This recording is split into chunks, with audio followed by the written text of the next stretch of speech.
Hello and welcome, I'm Thomas Porteous and you're watching Primetime Asia on NewsX World. Let's take a look at some of the top stories coming out of the region this hour. China takes its spat with Japan over Taiwan to the United Nations, accusing Tokyo of threatening armed intervention. Beijing invokes its right to self-defense as cultural events in China face cancellations amid rising tensions. The United States and China hold maritime security talks in Hawaii, with both sides calling the meetings frank and constructive.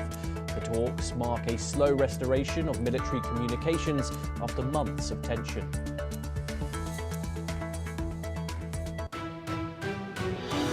Indian Prime Minister Narendra Modi addresses the G20 summit in Johannesburg, laying out India's key priorities. He calls for stronger global cooperation as leaders debate security and economic challenges.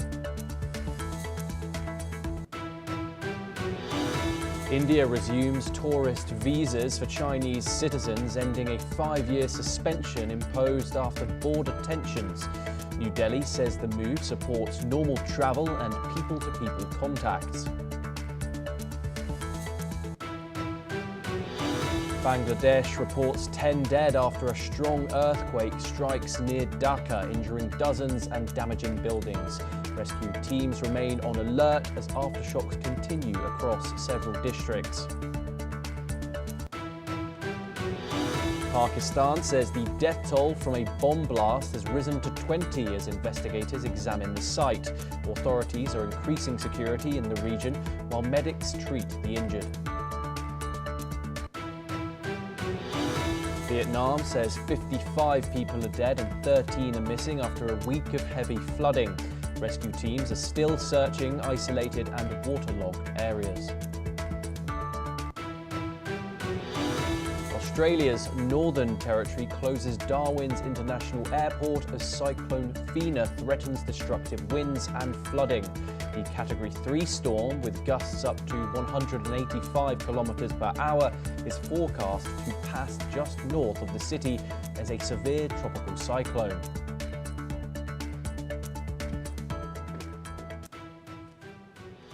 Those are the headlines in the Asia-Pacific region, and we start with our top story of the hour.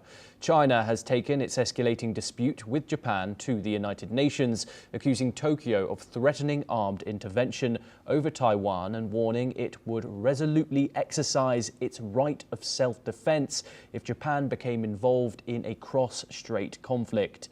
In a letter to UN Secretary-General Antonio Guterres, China's UN ambassador Fu Kong has said that Prime Minister Sanai Takaichi's recent remarks, stating that a Chinese attack on Taiwan could trigger Japanese military action, were a grave violation of international law and challenged China's core interests. The comments have sparked the sharpest crisis in China-Japan ties in years. Beijing has said the remarks have severely damaged economic relations. Now in Beijing, a concert by Japanese jazz quintet, the blend was cancelled after police ordered the venue to shut down, according to the show's organiser, who said everything Japanese is cancelled now. Singer-songwriter Koike's concert in the city was also cancelled days earlier. China has warned of unspecified countermeasures if Japan continues down the wrong path. The United States has voiced strong support for Japan.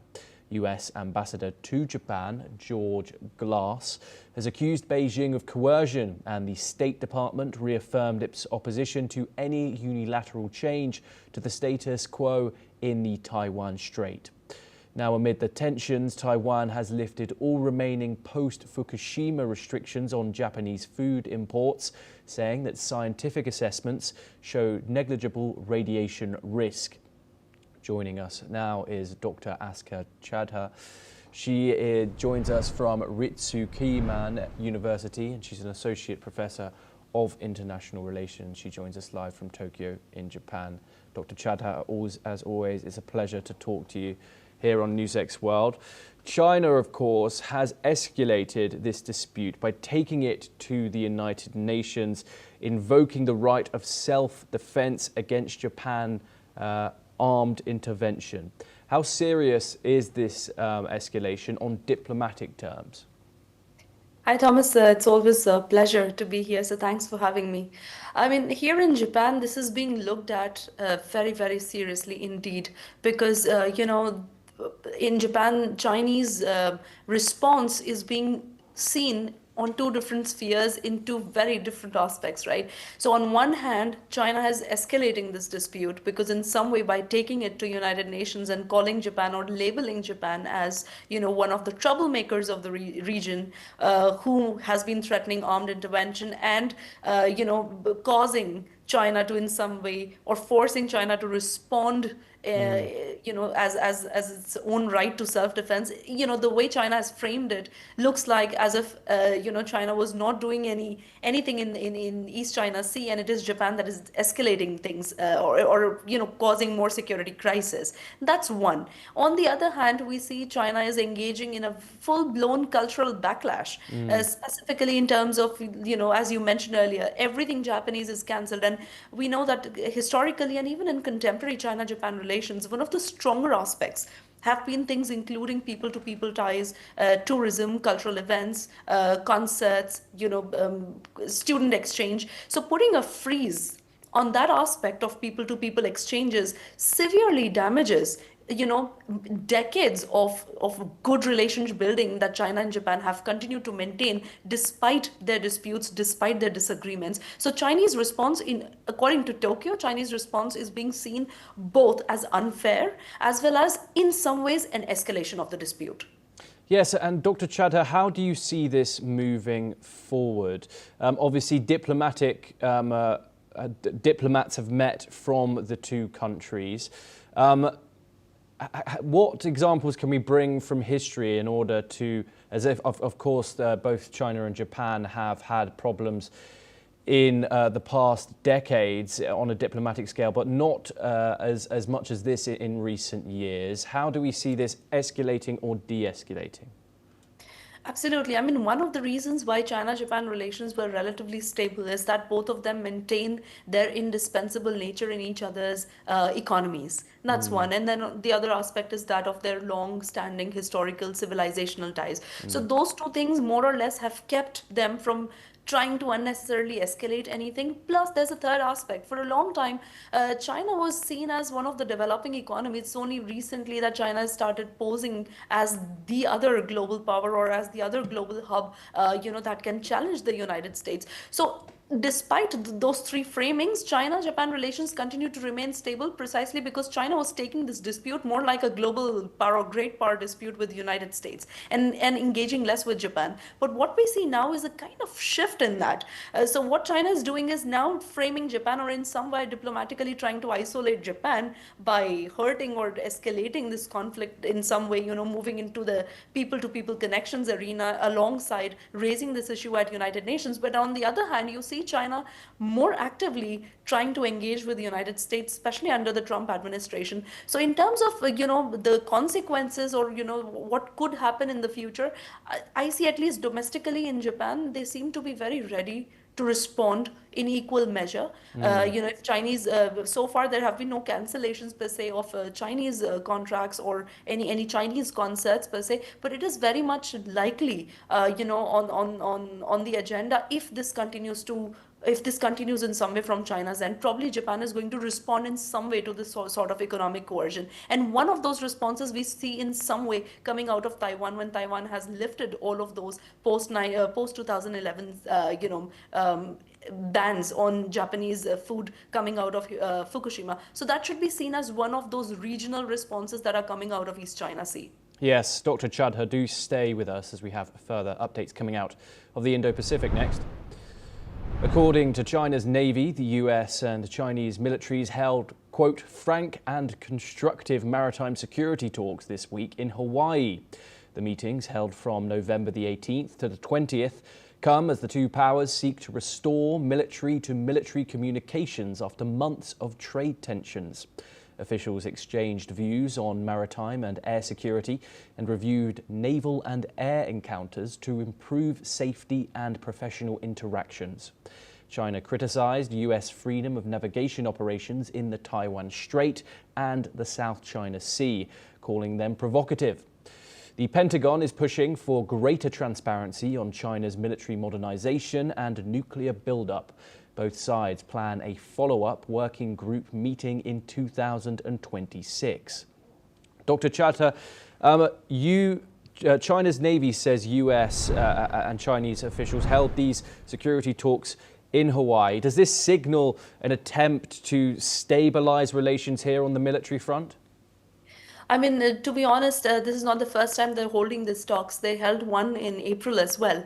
And on both the times that they held this, both iterations of these talks were not meant to solve any disputes, whether maritime ones or political ones or diplomatic ones. They were just to review what is very unsafe and what is, risky for the region. And what they end up doing is they end up reviewing this, they end up establishing some sort of a mechanism, some sort of a rule to prevent further accidental collisions, because, United States is also engaged not just with Japan in East China Sea security, but also with the Philippines in the South China Sea security. And there have been escalation of a number of incidents wherein Chinese ships or Chinese Coast Guard ships have collided or in some way responded aggressively in a show of power with regards to the Filipino ships or the Filipino maritime presence. And those have been viewed by US, of course, as, another conflict escalation in some way, because there continue to be a lot of maritime territories that are very disputed between ASEAN countries and China. So United States at this point trying to engage with China should be seen more as a way to, like you mentioned, way to manage this strategic rivalry rather than attempting to solve a political dispute. Because on both sides, it is very unlikely that this mechanism is going to actually solve or come to a conclusion so as to solve an existing strategic rivalry which exists not just in East China Sea, but also in South China Sea.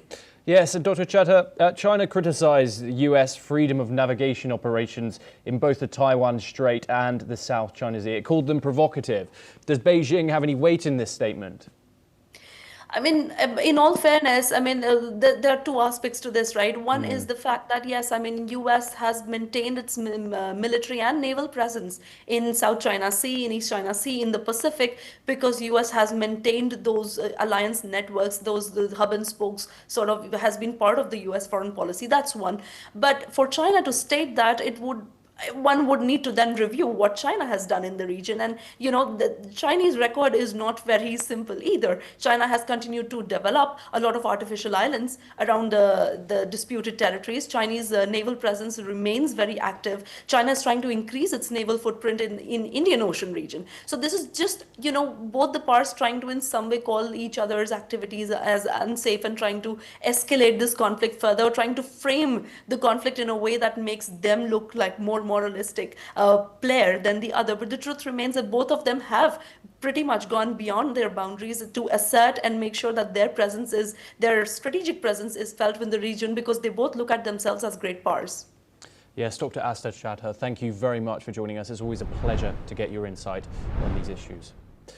We now move on and over to South Africa. And at the G20 summit, Indian Prime Minister Narendra Modi has stressed the need for inclusive and sustainable economic growth that leaves no one behind.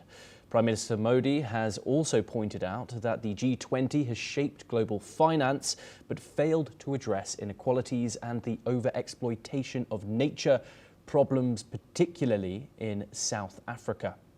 The Prime Minister unveiled 3 innovative initiatives aimed at bridging these gaps.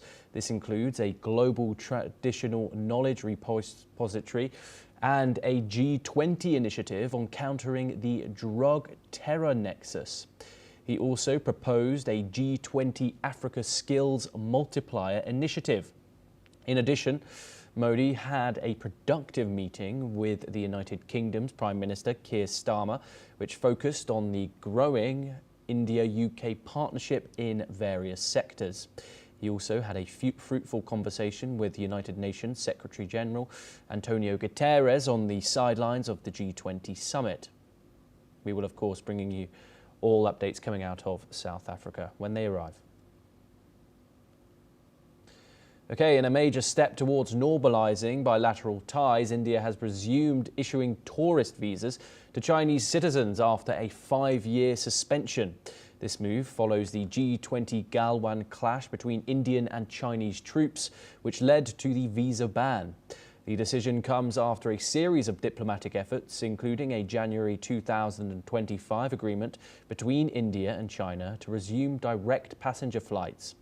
Moreover, in June of this year, India also revived the Kailash Mansarovar Yatra, a pilgrimage that had been halted for 5 years, with the first group of Indian pilgrims crossing into Tibet.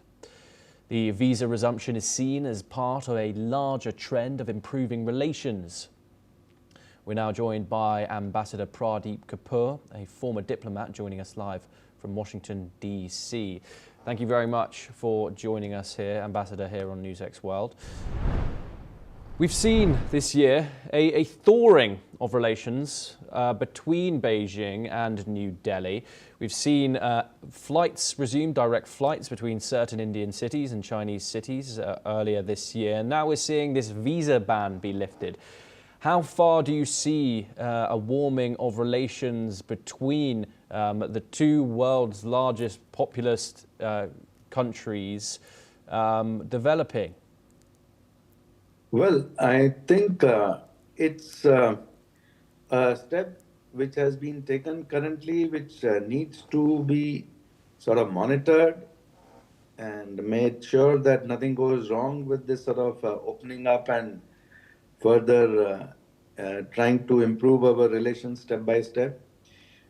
We have traditionally had good relations with China in the earlier era, before the communist takeover, for the last few thousands of years, because the Indian universities like Magad, like Patliputra, like Nalanda, like so many of these others, were very well known in China. And in China, the prevalent wisdom was that if any scholar had to become a true guru, a true teacher, he had to attend one of these Indian universities. And thereafter, he was accepted as a true guru in China or in other parts of the world. So if we see the sources of Indian history or sources of Cambodian history, where I was ambassador, or sources of history of a lot of other countries in Southeast Asia and South Asia, these are the Chinese scholars like Yun Sang, Fa Hien, and other Dagwan, who studied in Indian universities and then went on to become great recognized authorities and scholars and experts.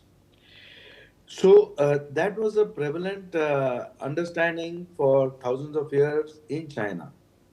But however, in the last century, things started going downhill. And it is currently in a situation, the relations between India and China, where we have to tread very carefully because they cannot be trusted. They have gone back on their word. India sort of reintroduced China onto the world stage for the first time after the communists took over, because we had the Asian Relations Conference in New Delhi before our independence, where Tibet had been invited as an independent delegation. In 1955, India signed away the rights in Tibet for trade, for telecom, and for postal control over Tibet. Now that was probably a big mistake which we made. Similarly, at the Second Asia Relations Conference, which was held in Indonesia and Bandung, China was completely ignored at that time by all. Chou En-lai was the representative there, who later became Prime Minister. He was not being given any stage time also, or any speaking time. So it was Nehru who, in an act of bravado or foolishness, took the hand of Chou En-lai, took him to the room of the chairman of the conference, which was the president of Indonesia, and asked him that Chou En-lai has to be given about half an hour to speak at the conference. So India also at the UN, when the US asked India to become a permanent member of the Security Council, India hesitated and said that China would be a better bet to make a member of the UN Security Council, permanent member. We are regretting all those decisions now, and we see what is happening in China Pakistan Economic Corridor, the arming, nuclear arming, the weaponization of Pakistan, the support to terror through Pakistan by China. And I, as ambassador and a diplomat for India, have seen their nefarious and malified actions in a large number of countries all over the world. So, as a system, it is very difficult for me to trust the Chinese authorities and the Chinese government. And I can only say that we have to tread very carefully. People to people relations may be good to revive through this measure, like the tourism restarting, the flights restarting, because at the people level, they may not have that same sort of debris or hubris of the last century. And it may be easier to overcome because Falun Gong, for example, followers Yes. who are persecuted in Tiananmen massacre are also basically people like yoga followers. So they, after a long time, they allowed some leaders of yoga from the US, actually, the Sikh, the white Sikhs as we call them, the American Sikhs. They were allowed into China to teach breathing, meditation, and some Ambassador, yoga. apologies for interrupting. I'm basically wondering why now is this happen? Is this thaw happening? Has it got anything to do with the tensions? Of course, the trade tensions with the United States, the protectionism that the Trump administration has put forward in his new term. So, as a matter of real politics, it is a good step. You're right. It's in the reflection and the prism of the steps which US has taken to declare G2, for example, US and China as the global powers. So, from all those perspectives, I think it is a good step for India to maintain some modicum of relationship with China and the Chinese people and the Chinese authorities, so that the US is also not taking India for granted. Because for India to have some working relationship with China is important. So I think it's a good step, as I said right in the beginning, that it is a good step which is being taken, but it has to be managed very professionally, very firmly, with a lot of controls for all the other things that they have been doing separately against Indian interests. And they keep on doing against Indian interests, even at the UN and other agencies, even now. So we have to go ahead telling them very firmly that we are taking these steps in the hope that, it's a very difficult statement to make, saying hope, because it's not very easy to expect anything from the Chinese. But we have to keep on stating it firmly that we hope that they will not create tensions in the border, they will not create further problems in international bodies, etc. So all those statements have to be kept on reiterated in all our meetings, so that we are able to continue in a forward-looking manner with them.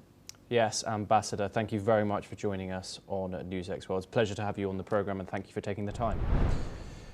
We now stay in South Asia for our next story, and the death toll from the 5.5 magnitude earthquake in Bangladesh has now risen to 10, as per officials from the country. The earthquake was felt in Dhaka and neighbouring districts, causing widespread destruction. A low magnitude tremor has also hit Bangladesh earlier today. While aftershocks are common after major quakes, for some in Bangladesh it has added some fears of even greater disaster. The government has activated Bangladesh's Emergency Operations Centre to assess the scale of the damage and to coordinate relief and rescue operations.